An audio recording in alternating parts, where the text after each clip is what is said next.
Fitel Network us ofereix aquesta notícia.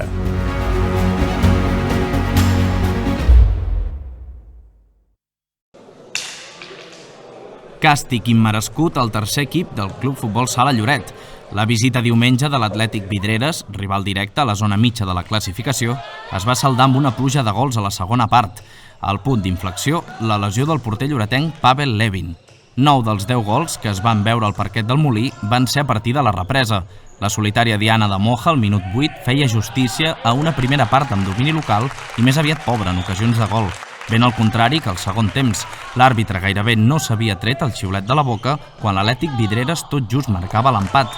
I va ser a la següent jugada que el conjunt vidrerenc es va posar per davant al marcador, completant en 36 segons el que no havien fet en tota la primera part.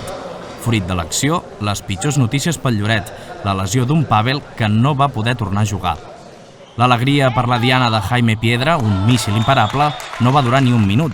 Una errada defensiva va permetre a l'Atlètic marcar porteria buida i a partir d'aquí va arribar el quart, el cinquè i el sisè gol.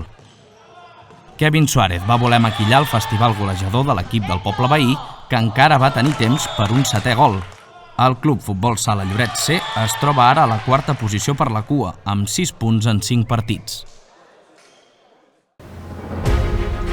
Hace más de 10 años nos propusimos estar a tu lado. Desde entonces no hemos dejado de trabajar en ello. Más de 30 kilómetros de fibra óptica propia por todo Lloret de Mar, velocidad real y fibra simétrica en todas las conexiones. Más de 50 hoteles y 150 pequeñas empresas. Conectividad en cada punto de Lloret de Mar. Compartimos el camino para seguir creciendo juntos.